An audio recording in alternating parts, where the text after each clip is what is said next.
င့်ရဲ့ဘဝကိုပြောင်းလဲခြင်းတယ်တစ်ချိန်တည်းမှာပဲသင်ပြောင်းလဲရမယ့်အရာတွေရှိတယ်အဲ့ဒီအရာတွေအများကြီးတဲ့အခါမှာသင်အဓိကပြောင်းလဲမဲ့အရာတစ်ခုဆိုဘာဖြစ်မလဲအဲ့ဒါကို comment မှာမျှဝေပေးခဲ့ပါတစ်ချိန်တည်းမှာပဲကျွန်တော်တို့လူအများစုပြောင်းလဲခြင်းပေမဲ့ပြောင်းလဲဖို့ခက်ခဲနေတဲ့အရာတွေရှိတယ်အဲ့ဒါဘာတွေလဲဆိုတော့နံပါတ်1ကအချိန်ဆွဲတာဟုတ်ပါတယ်ကျွန်တော်တို့လူအများစုက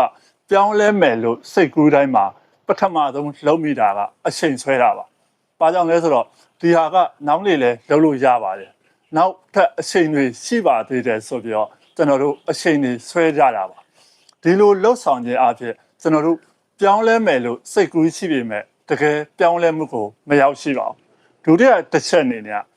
အာနာတထပါလူအများစုကအာနာတတဲ့ဥပမာကိုကအလုံးရှိပေမဲ့အခြားသူကလက်ဖိတ်ဆိုင်ခေါ်လို့ပါသွားတာမျိုး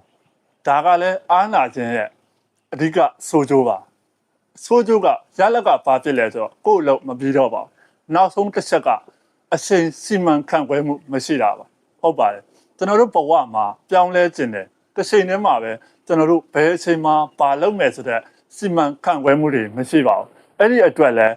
ကျွန်တော်တို့အနေနဲ့ပြောင်းလဲမယ်ဆိုတဲ့စိတ်ကူးပဲကြည့်ပြီးတကယ်လက်တွေ့မှာမပြောင်းလဲလာတာဒီအချက်၃ချက်ကြောင့်ဖြစ်ပါလိမ့်မယ်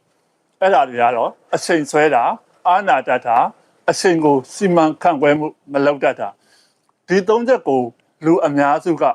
မလုပ်နိုင်ကြဘူးဒီထဲမှာကောတင်ကောဒီအဖွဲ့ထဲမှာပါနေပြီလားကောမမှာရေးခဲ့ပါဦးရက်ထက်ရေးခဲ့ပါဦးနောက်ထပ်ဗီဒီယိုမှာပြန်ဆောင်ကြပါမယ်အားလုံးပဲကောင်းသောနေ့လေးဖြစ်ပါစေဘိုင်ဘိုင်